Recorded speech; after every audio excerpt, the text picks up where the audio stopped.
Hi everyone, it's time for another book reading. This time I have found Enemy Pie. Let's see what it's about.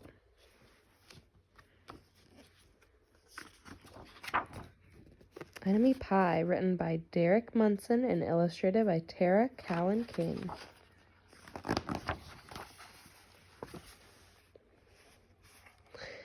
It should have been a perfect summer. My dad helped me build a treehouse in our backyard. My sister was at camp for 3 whole weeks, and I was on the best baseball team in town. It should have been a perfect summer, but it wasn't.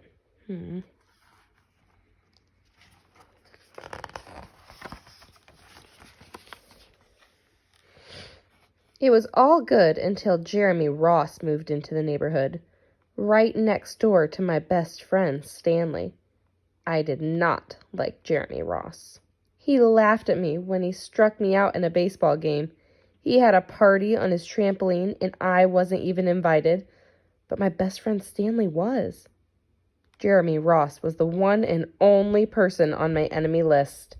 I never even had an enemy list until he moved into the neighborhood. But as soon as he came along, I needed one.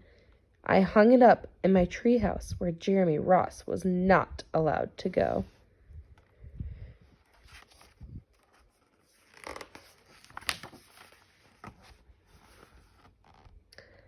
Dad understood stuff like enemies. He told me when he was my age, he had enemies too, but he knew of a way to get rid of them. I asked him how to tell me how. Tell you how? I'll show you how, he said. He pulled a really old recipe book off the kitchen shelf. Inside there was a worn-out scrap piece of paper with faded writing. Dad held it up and squinted at it. Enemy pie, he said, satisfied.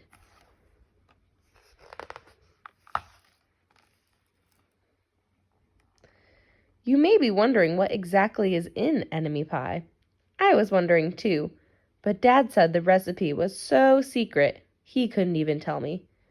I decided it must be magic. I begged him to tell me something, anything. I will tell you this, he said. Enemy pie is the fastest known way to get rid of enemies. Now, of course, this got my mind working. What kinds of things, disgusting things, would I put into the pie for an enemy? I brought Dad some weeds from the garden, but he just shook his head. I brought him earthworms and rocks, but he didn't think he'd need those. I gave him the gum I'd been chewing all morning. He gave it right back to me.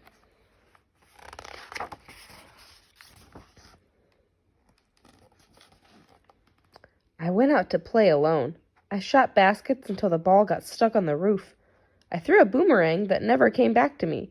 And all the while I listened to the sound of my dad chopping and stirring and blending the ingredients of enemy pie. This could be a great summer after all. Enemy pie was going to be awful. I tried to imagine how horrible it must smell, or worse yet, what it would look like. But when I was in the backyard looking for ladybugs, I smelled something really, really, really good. And as far as I could tell, it was coming from our kitchen. I was a bit confused.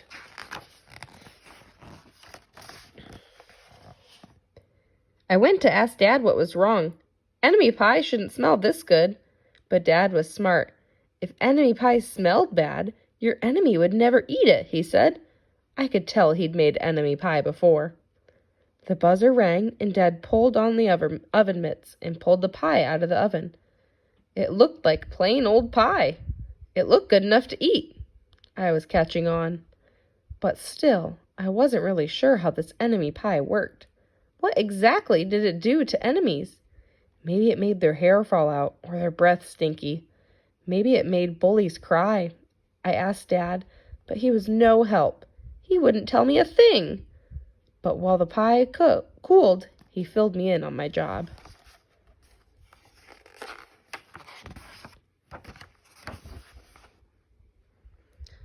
He talked quietly. There's one part of enemy pie that I can't do. In order for it to work, you need to spend a day with your enemy. Even worse, you have to be nice to him. It's not easy, but that's the only way that enemy pie can work. Are you sure you want to go through with this? Of course I was. It sounded horrible. It was scary, but it was worth a try. All I had to do was spend one day with Jeremy Ross. Then he'd be out of my hair for the rest of my life. I rode my bike to his house and knocked on the door.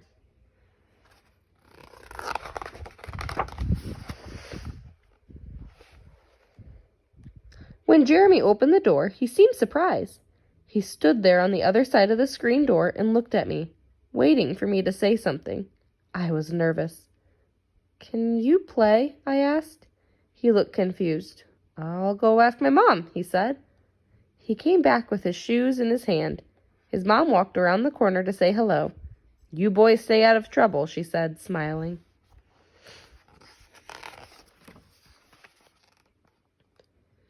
We rode bikes for a while and played on the trampoline. Then we made some water balloons and threw them at the neighbor girls. But we missed. Jeremy's mom made us lunch. After lunch, we went to my house. It was strange, but I was kind of having fun with my enemy. He almost seemed nice. But of course, I couldn't tell Dad that, since he had worked so hard to make this enemy pie. Jeremy Ross liked my basketball hoop. He said he wished he had a basketball hoop, but they didn't have room for one. I let him win a game just to be nice. Jeremy Ross knew how to throw a boomerang. He threw it and it came right back to him. I threw it and it went over my house and into the backyard. When we climbed over the fence to find it, the first thing Jeremy noticed was my treehouse. My treehouse was my treehouse. I was the boss. If my sister wanted in, I didn't have to let her. If my dad wanted in, I didn't have to let him. And if Jeremy wanted in... "Can we go in it?" he asked. I knew he was going to ask me that, but he was the top person, the only person on my enemy list, and enemies aren't allowed in my treehouse. But he did teach me how to throw a boomerang, and he did have me over for lunch, and he did let me play on his trampoline. He wasn't being a very good enemy. "Okay," I said, "but hold on." I climbed up ahead of him and tore the enemy list off the wall. I had a checkerboard and some cards in the treehouse, and we played games until my dad called us down for dinner. We pretended we didn't hear him, and when he came out to get us, we tried to hide from him, but somehow he found us.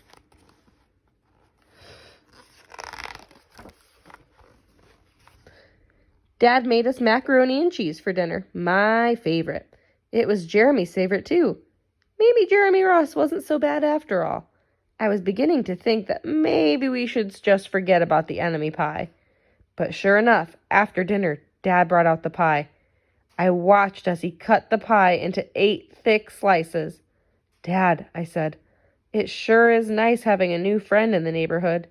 I was trying to get his attention, trying to tell him that Jeremy Ross was no longer my enemy, but Dad only smiled and nodded. I think he thought I was pretending. Dad dished up 3 plates side by side with big pieces of pie and giant scoops of ice cream. He passed one to me and one to Jeremy. "Wow," Jeremy said, looking at the pie. "My dad never makes pies like this." It was at that point that I panicked. I didn't want Jeremy to eat enemy pie. He was my friend. I couldn't let him eat it. "Jeremy, don't eat it. It's bad pie. I think it's poisonous or something." Jeremy's fork stopped before reaching his mouth. He crumpled his eyebrows and looked at me funny. I felt relieved. I had saved his life. I was a hero. "If it's so bad," Jeremy asked, "then why has your dad already eaten half of it?" I turned to look at my dad. Sure enough, he was eating enemy pie. "Good stuff," he mumbled through a mouthful, and that was all he said. I sat there watching them eat enemy pie for a few seconds. Dad was laughing. Jeremy was happily eating, and neither of them was losing any hair. It seemed safe enough, so I took a tiny taste. Enemy pie was delicious.